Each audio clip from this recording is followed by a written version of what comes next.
எல்லோருக்கும் அன்புக்குரிய வணக்கம். என் பேர் நிখিল நாராயணன். நீங்கள் என்னை பார்க்கிறது ஃபிசிக்ஸ் வாத்தி யூடியூப் சேனலில்.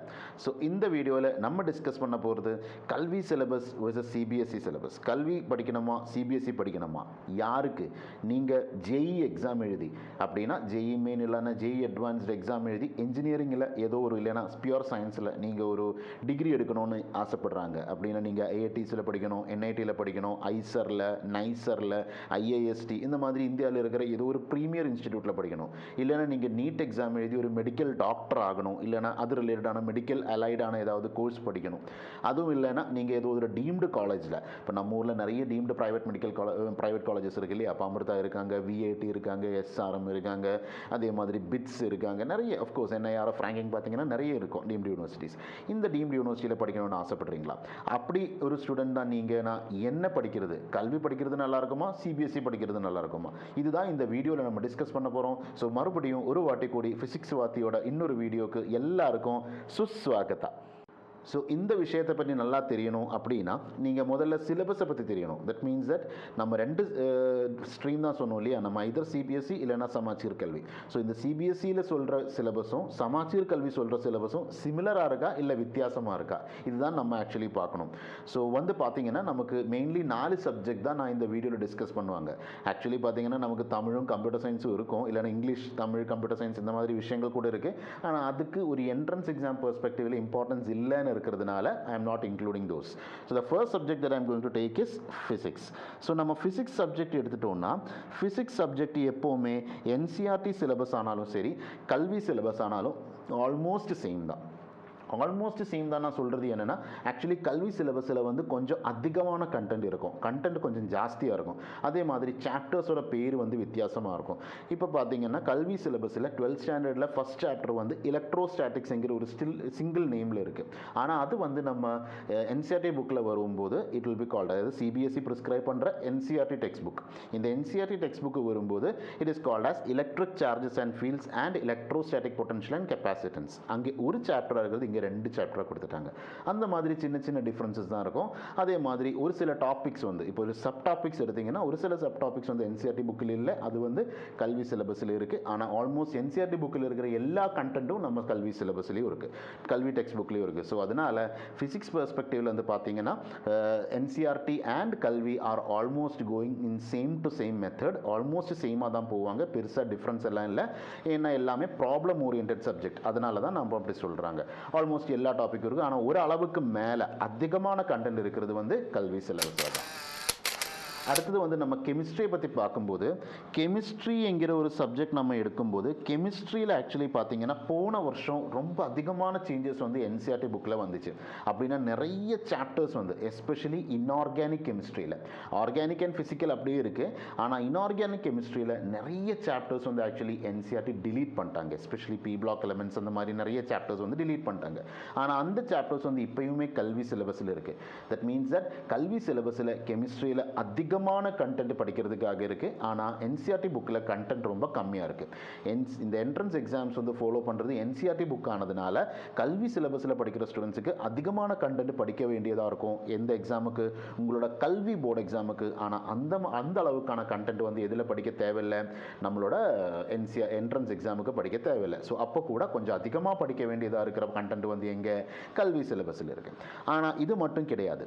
என்ன ஒரு டிஃப்ரென்ஸ் கூட வரும்னா, மெயின்லி அது தியரி ஓரியன்டான சாப்டர்ஸில் தான் இருக்குது. அது ப்ராப்ளம் ஓரியன்டான சாப்டர்ஸ். ஆனால் இப்போ some basic concepts of chemistry இல்லைனா எலக்ட்ரோ கெமிஸ்ட்ரி, கெமிக்கல் கைனடிக்ஸ் இந்த மாதிரி சாப்டர்ஸில் அந்த அளவுக்கு வராது. ஆனால் இந்த தியரி ஓரியன்டான சாப்டர்ஸில் இப்போ ஒரு டேபிள் கொடுத்துட்டோம் என்சிஆர்டி புக்கில்னா அந்த டேபிள் ஒரு வேளை கல்வி டெக்ஸ்ட் புக்கில் இருக்காது.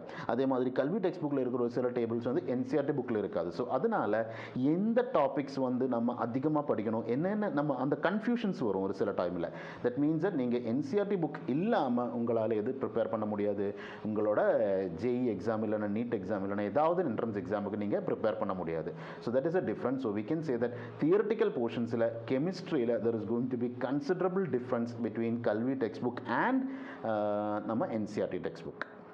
அடுத்தது வந்து நம்ம பார்க்க போகிறது மேத்தமேட்டிக்ஸ் சப்ஜெக்ட். ஓகே, அடுத்தது வந்து நம்ம பார்க்க போகிறது மேத்தமேட்டிக்ஸ் சப்ஜெக்ட். மேத்தமேட்டிக்ஸ் சப்ஜெக்டில் actually there is going to be considerable difference. நீங்கள் படித்து பார்த்தாலே உங்களுக்கு தெரியும், சாப்டர்ஸோட பேரில் வந்து இல்லைனா கண்டென்ட் வந்து கொஞ்சம் அதிகமாக தான் இருக்கும் நம்ம கல்வியில். அதே மாதிரி அதிகம்னு மட்டும் சொல்ல முடியாது, கொஞ்சம் வித்தியாசம் இருக்கும். ஃபார் எக்ஸாம்பிள், ஒரு சில டாபிக்ஸ் வந்து ரிலேஷன்ஸ் அண்ட் ஃபங்க்ஷன்ஸுங்கிற டாபிக் வந்து, செட்ஸ் ரிலேஷன்ஸ் அண்ட் ஃபங்க்ஷன்ஸுங்கிற டாபிக் வந்து நம்ம 10th ஸ்டாண்டர்ட் கல்வியில் தான் படிப்பாங்க. ஆனால் என்சிஆர்டி புக்கில் அது வந்து 11th ஸ்டாண்டர்டில் தான் இருக்குது. ஸோ அந்த மாதிரி மைனரான டிஃப்ரென்சஸ். ஆக்சுவலி நீங்கள் படிக்க மாட்டேன்னு இல்லை, நீங்கள் படிச்சிருக்காங்க, ஆனால் கொஞ்சம் வித்தியாசம் இருக்கும். அதே மாதிரி ஒரு சில சாப்டர்ஸ் அதிகமாக இருக்குது இதில் நம்ம கல்வி டெக்ஸ்ட் புக்கில், ஆனால் அது வந்து பார்க்கும்போது நம்ம என்சிஆர்டி புக்கில் அந்த கண்டென்ட் எல்லாம் இல்லை. ஸோ தட் மீன்ஸ் தட் மேத்தமெட்டிக்ஸை பொறுத்த வரைக்கும் கல்வி is going to be little bit more heavier in content. அதிகமான கண்டென்ட் இருக்கும் when compared to CBSE book. ஆனால் எப்போவுமே கொஸ்டின்ஸோட லெவல் பார்க்குறேன். இப்போ நீங்கள் கல்வி டெக்ஸ்ட் புக் எடுத்து அந்த கல்வி டெக்ஸ்ட் புக்கில் ஒவ்வொரு ப்ராப்ளம் நீங்கள் சால்வ் பண்ணீங்கன்னா நீங்கள் என்சிஆர்டி புக்கில் இருக்கிற எல்லா ப்ராப்ளம்ஸும் நீங்களால் சால்வ் பண்ண முடியும். ஏன்னா கல்வி டெக்ஸ்ட் புக்கோட ஸ்டாண்டர்ட் வந்து ரொம்ப அதிகமாக இருக்குது. நம்ம ஐசிஎஸ்சி சிலபஸ் எல்லாம் சொல்கிற மாதிரி it is going to be a little bit difficult. அது படிக்கிறதுக்கு, அது அந்த அளவுக்கு படிக்கிறதுக்கு, டீட்டெயில்டாக டீப்பாக படிக்கிறது ரொம்ப கஷ்டம். ஆனால் நம்ம ஜஸ்ட் பெரிஃபரலாக படித்து போகிறது ஈஸி தான். ஆனால் அந்த டீட்டெயில்டாக அதில் இருக்கிற ஒவ்வொரு கொஸ்டினும் சால்வ் பண்ணிட்டே நம்ம போகிறோம்னா it is going to be a little bit difficult and time consuming and you will be able to solve எல்லா கொஸ்டின்ஸையும். அப்படின்னா என்சிஆர்டி புக்கில் எல்லா கொஸ்டின்ஸ் சால்வ் பண்ணுறதுக்காக நம்ம கல்வி ஹெல்ப் பண்ணுவாங்க. ஆனால் என்ன வித்தியாசம்னா, இது ஆமாம் இப்போ லெவல் அப்பான ஒரு கண்டென்ட் தான் கல்வி. ஆனாலும் என்னன்னா, ஒரு சில சாப்டர்ஸ் வந்து கல்வி டெக்ஸ்ட் புக்கில் இருப்பாங்க, அந்த சாப்டர்ஸ் வந்து நம்ம என்சிஆர்டி புக்கில் இல்லவே இல்லை. ஸோ தட் மீன்ஸ் தட் நீங்கள் அதிகமான கண்டென்ட் தான் படிச்சுட்டே இருப்பாங்க. ஸோ அது உங்களுக்கு நல்லதா இல்லையான்னு நீங்கள் தான் யோசிச்சு டிசைட் பண்ணணும். ஆனால் புக்கோட ஸ்டாண்டர்ட் வந்து நல்லாயிருக்கும். ஹை ஸ்டாண்டர்ட் டெக்ஸ்ட் புக்காக கல்வி டெக்ஸ்ட் புக்கு, ஆனால் அதிகமான கண்டென்ட், அவ்வளோதான் வித்தியாசம். ஓகேவா, கிளியராக இருக்கா? ஸோ அடுத்தது வந்து நம்ம பார்க்க போகிறது அடுத்த subject it is going to be biology. பயாலஜியை பொறுத்த வரைக்கும் ரொம்ப வித்தியாசம் இருக்கும். எப்போவுமே வந்து பார்த்தீங்கன்னா இந்த நீட் எக்ஸாமில் தான் பயாலஜி வரும் இல்லையா? ஸோ இந்த பயாலஜியில் நீட் எக்ஸாமில் என்ன அவ்வளோ பெரிய விஷயம்னா, இந்த டெக்ஸ்ட் புக்கில் நம்ம என்சிஆர்டி டெக்ஸ்ட் புக்கில் இருக்கிற ஒவ்வொரு லைன், அந்த லைனோட கிராமர், அந்த அதில் யூஸ் பண்ண எக்ஸாம்பிள்ஸ், அதில் இருக்கிற ஒவ்வொரு டேபிள், அந்த டேபிள் இல்லைனா ஒரு இமேஜ், ஒரு ஃபிகர், அந்த ஃபிகருக்கு கீழே இருக்கிற டிஸ்கிரிப்ஷன், இதிலேருந்து கூட கொஸ்டின்ஸ் கேட்டுகிட்டே இருக்காங்க நம்ம நீட் எக்ஸாமுக்கு. ஸோ இந்த அளவுக்கு ரொம்ப டீட்டெயில்டாக நம்ம என்சிஆர்டி புக்குக்குள்ளே போகும்போது அந்த லெவல் ஆஃப் கம்பேரிசன் வித் கல்வி டெக்ஸ்ட் பார்த்தீங்கன்னா நமக்கு கன்சிடரபிள் டிஃப்ரென்ஸ் இருக்குன்னு சொல்லலாம்.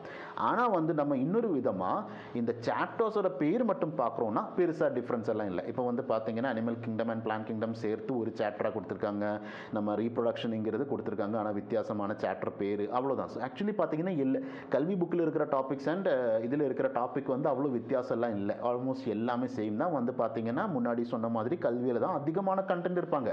ஆனால் என்ன பிரச்சனைன்னா, நான் முன்னாடி சொன்ன மாதிரி நீட் எக்ஸாமில் கொஸ்டின் கேட்குற ஒரு மெத்தட் இருக்குது, ஒரு ஸ்டைல் இருக்குது. அந்த ஸ்டைல் வந்து என்சிஆர்டி டெக்ஸ்ட் புக்கோட அவ்வளோ டீப்பாக அவர் போவாங்க. நான் சொன்ன மாதிரி ஒரு ஒரு ஃபிகர் எடுத்து அந்த ஃபிகரில் கொடுத்துருக்கிற ஒவ்வொரு டேட்டா இருக்கும் இல்லையா? இப்போ ஒரு ஃபிகர் எல்லாம் இப்போ இந்த மாதிரி ஃபிகரில் கொடுத்து இங்கே இன்னும் ஒரு பேர், இங்கே ஒரு புரோட்டோபிளாசம் கொடுத்துருப்பாங்க, இங்கே ஒன்று கொடுத்துருப்பாங்க, மைட்டோகாண்ட்ரியான்னு கொடுத்துருப்பாங்க. அந்த மாதிரி நிறைய மைன்யூட்டான டீட்டெயில்ஸ் இருக்கும். ஒவ்வொரு மைன்யூட் டீட்டெயில் ரொம்ப இம்பார்ட்டன்ட். அதே மாதிரி ஃபிகருக்கு கீழே இருக்கிற டிஸ்கிரிப்ஷன்ஸு, டேபிள்ஸு, எக்ஸாம்பிள்ஸு, இயர்ஸு, அந்த மாதிரி எல்லாம் வித்தியாசம் இருக்கும். அதில் எல்லாம் வித்தியாசம் வந்தீங்கன்னா that is going to have a huge effect on your answers. பார்த்தீங்கன்னா இது ரெண்டுலேயுமே ரொம்ப அந்த டீப் லெவலில் போகும்போது ரெண்டுமே வித்தியாசம் இருக்கும். ஆனால் பெரிஃபரலாக பார்க்கும்போது பெருசாக டிஃப்ரென்ஸ் எல்லாம் இருக்காது. சாப்டர்ஸோட பேரோ கிட்டத்தட்ட சாப்டர்ஸோட பேரில் மட்டும்தான், ஃபிசிக்ஸில் சொன்ன மாதிரி சாப்டர்ஸோட பேரில் மட்டும்தான் வித்தியாசம் இருக்கும். ஆனால் டீப் லெவலில் it is going to be very different. So அப்படி பார்க்கும்போது there is a considerable difference in biology. இந்த ஐடியா உங்களுக்கு, இந்த சிலபஸை பற்றி இருக்கிற ஒவ்வொரு சப்ஜெக்டை பொறுத்த ஐடியா உங்களுக்கு கிளியராக இருக்குன்னு வைக்கிறேன். அடுத்தது வந்து மெயினான வித்தியாசங்கள் என்ன, கல்வியிலையும் சிபிஎஸ்சியிலும் வர போகிற மெயினான வித்தியாசங்கள் என்னன்னு தான் நம்ம பார்க்க போகிறோம். ஸோ அடுத்த செக்ஷனுக்கு போவோமா நம்ம? எஸ், போகலாம் தம்பிங்களா, போகலாம். இப்போ நான் எல்லா விஷயத்தை பற்றி பேசும்போதும் நீங்கள் நோட் பண்ணியிருப்பாங்க, இதில் கொஞ்சம் அதிகம் கண்டென்ட் இருக்குதுன்னு சொல்கிறது எப்போவுமே யாரை பற்றி? கல்வி சிலபஸை பற்றி. கல்வி சிலபஸில் கண்டென்ட் ஹெவியாக இருக்குது, நிறைய கண்டென்ட் இருக்கும். It is a very high standard text book. அதனால் சிலபஸும் அதிகமாக இருக்குது, கண்டென்ட்டும் ஹெவியாக இருக்குது. ஆனால் வந்து சிபிஎஸ்சி பார்க்கும்போது சிபிஎஸ்சியில் content lesser when compared to Kalvi. Content கம்மியாக தான் இருக்குது. மேத்தமெட்டிக்ஸில், கெமிஸ்ட்ரியில் எல்லாமே கண்டென்ட் கம்மியாக இருக்குது. ஃபிசிக்ஸில் கூட ஒரு சில கொஸ்டின்ஸோட ஸ்டாண்டர்ட் ஸ்டாண்டர்ட் எல்லாம் வந்து என்சிஆர்டியை விட அதிகமான ஸ்டாண்டர்ட் கொஸ்டின்ஸ் வந்து கல்வி புக்கில் இருக்குது. ஆனாலும் கிட்டத்தட்ட என்ன ஆயிடும்னா, so that is what I said, it is going to be a higher syllabus for Kalvi and lower syllabus for CBSE. ஆனால் என்ன வித்தியாசம்னா, ஆன்சர் பேப்பர்ஸ் உங்களுக்கு கிடைக்கிற கொஸ்டின்ஸும் அது ஆன்சர் பண்ண விதமும் கல்வியில் ஈஸி. புரியுதா? அது என்னன்னா, சிலபஸ் டஃப்பாக இருந்தாலும் உங்களுக்கு கேட்குற கொஸ்டின்ஸ் வந்து போன ஒரு 10 வருஷம் கொஸ்டின் பேப்பர் நீங்கள் படிச்சுட்டேன், இல்லைன்னா போன ஒரு 6 வருஷம் கொஸ்டின் பேப்பர் நீங்கள் படிச்சிங்கன்னா அதே கொஸ்டின்ஸ் ரிப்பீட் பண்ணுறதுக்கான வாய்ப்பு கல்வியில் அதிகமாக இருக்குது. ஸோ நிறைய ஸ்டூடெண்ட்ஸ் அப்படி தான் ப்ரிப்பேர் பண்ணுவாங்க. ப்ரீவியஸ் இயர் கொஸ்டின்ஸ் வச்சு தான் நிறைய பேர் ப்ரிப்பேர் பண்ணுவாங்க. அதே மாதிரி ஒவ்வொரு கொஸ்டினும் ஆன்சர் பண்ணுறதுக்கு ஒரு கீவேர்டு வே ஆஃப் ஆன்சரிங் சொல்லுவாங்க. அது நாயிட்ட பேர் தான். அது ஏன் நான் அப்படி சொல்கிறேன்னா, இது ஒரு சில டீச்சர்ஸ் கூட என்கிட்ட சொல்லியிருக்காங்க, அதுலேருந்து நாயிட்ட பேர் தான் கீவேர்டுன்னு, டீச்சர்ஸ் போட்ட பேர் தான். ஸோ அது என்னென்னா, இந்த கீவேர்டு வே ஆஃப் ஆன்சரிங்னு சொன்னீங்கன்னா, ஒரு கொஸ்டினுக்கு இந்த கீவேர்ட்ஸ் ரொம்ப முக்கியம்னு சொல்லுவாங்க. அந்த கீவேர்ட்ஸ் எழுதினாதான் உங்களுக்கு என்ன வரும், மார்க் வரும். ஸோ அதனால் நீங்கள் படிக்கும் போதும் உங்களுக்கு கிளாஸ் நடத்தும் போதும், டீச்சர்ஸ் கிளாஸ் நடத்தும் போது, அதே மாதிரி நீங்கள் படிக்கும்போது நீங்கள் இந்த அப்ரோச் தான் எடுப்பாங்க. ஓகே, இந்த கொஸ்டின் வருதுன்னா நான் இந்த கீவேர்டு எழுதணும், இந்த கொஸ்டின் வருதுன்னா நான் இந்த கீவேர்டு எழுதணும், இந்த மாதிரி ஒரு ஆட்டிடியூட் நீங்கள் ஃபுல்லாக வச்சுடுவாங்க. ஆனால் சிபிஎஸ்சியில் வரும்போது ஒரு கான்செப்ட் ஓரியன்டான லேர்னிங் தான் வரும். என்ன லேர்னிங் வரும்? கான்செப்ட் பேஸ்டான லேர்னிங் அண்ட் ஆன்சரிங். நம்ம ஆன்சர் பண்ணும்போது இந்த கீவேர்ட்ஸ் இருக்கணும்னு அவசியம் கிடையாது. ஓவராலாக நீங்கள் ஒரு ஐடியா வச்சு அந்த ஐடியா உங்களோட வேர்ட்ஸில் ப்ரெசென்ட் பண்ணலாம். அந்த உங்களோட வேர்ட்ஸில் ப்ரெசென்ட் பண்ணும்போது என்ன ஆகும்னா, அந்த வேர்ட்ஸில் ஆன்சர் பண்ணுறது ஆக்சுவலி சிபிஎஸ்சி ஆக்செப்ட் பண்ணுவாங்க. மற்றபடி பார்த்தீங்கன்னா உங்கள் வேர்ட்ஸில் ஆன்சர் பண்ணிக்கலாம், ஆனால் அதில் கீவேர்ட்ஸ் ரொம்ப முக்கியமாக வேண்டும். So that is going to be a difference between CBSE and ஆன்சர்ஸில் வந்து இந்த மாதிரி வித்தியாசம் வரும். Easier to score marks in கல்வியில் மார்க்ஸ் ஸ்கோர் பண்ணுறது easy with a difficult syllabus difficult தான், சிலபஸ் ரொம்ப ஹை ஸ்டாண்டர்ட் தான். ஆனாலும் மார்க் ஸ்கோர் பண்ணுறது ஈஸியர் வென் கம்பேர்ட் டு சிபிஎஸ்சியை கம்பேர் பண்ணும்போது அவ்வளோ மட்டும்தான். ஏன்னா இதில் வந்து difficult to score marks with easier syllabus easy தான். சிலபஸோட ஸ்டாண்டர்ட் கொஞ்சம் கீழே தான் இருக்கும். ஆனாலும் வந்து மார்க் ஸ்கோர் பண்ணுறது கொஞ்சம் கஷ்டமாயிடும். ஏன்னா அது நீங்கள் எந்த சிலபஸை படித்து வந்துட்டீங்கன்னு இருக்கிறத பொறுத்து, உங்களோட லேர்னிங் ஹேபிட்டை பொறுத்து தான். இப்போ என்னை பொறுத்த வரைக்கும், இப்போ நான் சின்ன வயசுலேருந்தே படித்து வந்தது சிபிஎஸ்சி சிலபஸ் தான். நான் சென்ட்ரல் ஸ்கூலில் தான் படிச்சுட்டாங்க. ஸோ அதனால் நான் எப்போவுமே சிபிஎஸ்சி ஸ்கூலில் தான் படிச்சுட்டே இருந்தாங்க. அதனால் என்னை பொறுத்த வரைக்கும் நான் அந்த ஹேபிட் ஆகிடுச்சு. என்ன ஆனால் ஒரு சில பேர் என்ன ஆச்சுன்னா, இப்போ ஸ்டேட் ஸ்கூல்லேருந்து இல்லைனா கல்வி சிலபஸ்லேருந்து சென்ட்ரல் திடீர்னு சிபிஎஸ்சி வந்தப்போ அவர் சொல்கிறது என்னென்னா, ஐயோ வித்தியாசமாக இருக்கேன், ஆன்சரெல்லாம் நான் எவ்வளோ எழுதினாலும் எனக்கு மார்க் வர மாட்டேங்குது, அந்த மாதிரி ஒரு ஐடியா அவர் சொன்னாங்க. So that means that there is a difference. அந்த ஒரு ஐடியாவில் ஒரு டிஃப்ரென்ஸ் இருக்க தான் செய்யும் கண்டிப்பாக. So I hope the difference between Kalvi and CBSE is very much clear to you. So ஓவராலாக பார்த்தீங்கன்னா உங்களுக்கு ஓரளவுக்கு ஐடியா கிடச்சிருக்கும். எப்படி போனாலும் நீங்கள் என்ட்ரன்ஸ் டெஸ்ட் அட்டென்ட் பண்ணணுன்னா நீங்கள் என்சிஆர்டி டெக்ஸ்ட் புக் எப்போவுமே ஃபாலோ பண்ணணும். அது கல்வி சிலபஸ் படிக்கிற ஸ்டூடெண்ட்ஸுக்கு கல்வி text book plus NCERT text book follow பண்ணணும். சிபிஎஸ்சி படிக்கிற ஸ்டூடெண்ட்ஸுக்கு என்சிஆர்டி டெக்ஸ்ட் புக் மட்டும் ஃபாலோ பண்ணால் போதும். That is the most important advantage of studying in CBSE. நீங்கள் ஒரு டெக்ஸ்ட் புக் படித்தா போதும். ஆனால் நீங்கள் கல்வியில் படிக்கும்போது கல்வியும் படிக்கணும், சிபிஎஸ்சியும் படிக்கணும். இல்லைனா என்சிஆர்டி சிபிஎஸ்சி ப்ரிஸ்கிரைப் பண்ணுற என்சிஆர்டி புக்கும் படிக்கணும். That is the difference between select கல்வி அண்ட் சிபிஎஸ்சி. இப்போ ஓரளவுக்கு பக்காவாக கிளியராக இருக்குன்னு வைக்கிறேன். ஆனால் நீங்கள் ரொம்ப அதிகமாக தெரிஞ்சுக்க வேண்டியது, இப்போ நான் அதோட அட்வான்டேஜஸ் அண்ட் அதை பற்றி தான் நம்ம பேசணும் இல்லையா. ஆனால் இதுக்குன்னு சிபிஎஸ்சி செலக்ட் பண்ண டிஸ்அட்வான்டேஜ் கூட இருக்குது. அது என்ன டிஸ்அட்வான்டேஜ்னு கூட தெரியறது முக்கியம். So let's see the disadvantage of selecting CBSE syllabus. இப்போ நான் சொன்ன மாதிரி சிபிஎஸ்சியில் மார்க் எடுக்கிறது ஓரளவுக்கு கஷ்டமாக தான் இருக்கும் when compared to கல்வி எக்ஸாம்ஸ். அப்போது என்னன்னா, நம்ம ஊரில் ஒரு கவுன்சிலிங் நடக்கும் இந்த இன்ஜினியரிங்குக்கு. அது என்னது, டிஎன்இஏ கவுன்சிலிங். இன்ஜினியரிங்னு மட்டும் இல்லை, நம்ம டிகிரி சிலபஸஸ் கூட கவுன்சிலிங் நடக்கும் இல்லையா. ஸோ இந்த கவுன்சிலிங் நடக்கும்போது there is no special normalization for CBSE. அது என்னன்னா, ஒரு சில அகாடமிக் இயர்ஸில் வந்து கல்வி எக்ஸாம் ஈஸி ஆகிடும், இல்லைன்னா ஏதோ ஒரு பிரச்சனை இல்லைனா கல்வி தமிழ்நாடு அரசு டிசைட் பண்ணுறாங்க இந்த வருஷம் இருக்கிற வேல்யூவேஷன் நான் கொஞ்சம் ஈஸியாக பண்ணிக்கிறேன், கொஞ்சம் ஈஸியாக வேல்யூவேஷன் போடுறேன், அதோட ஸ்ட்ரிக்ட்னஸ் கொஞ்சம் கம்மி பண்ணிக்கலான்னு தமிழ்நாட்டு அரசு டிசைட் பண்ணிங்கன்னா கல்வி எக்ஸாம் அட்டென்ட் பண்ண ஸ்டூடெண்ட்ஸுக்கு mark அதிகமாகிடும்.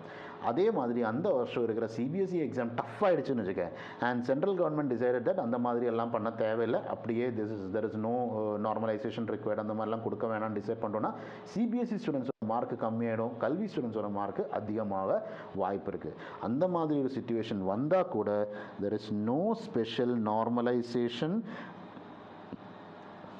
and no special quota for CBSE syllabus. CBSE சிலபஸுக்கு அந்த மாதிரி ஒரு ஸ்பெஷல் நார்மலைசேஷனும் ஒரு கோட்டாவும் இருக்காது. இதில் இந்த கவுன்சிலிங்கில் டிஎன்இஏ கவுன்சிலிங் ஆனாலும் டிகிரி கவுன்சிலிங் ஆனாலும் ரெண்டுலையுமே ஒன்றுமே இருக்காது. So that is going to B a considerable difference. எப்போவுமே நீங்கள் கல்வி ஸ்டூடெண்ட்ஸோட சிபிஎஸ்சி படித்த ஸ்டூடெண்ட்ஸ் வந்து கல்வி ஸ்டூடெண்ட்ஸோட டைரக்ட் காம்படிஷனில் இருக்கணும், அல்லாமல் there is no other go for you. So that is the most important disadvantage of studying in CBSE.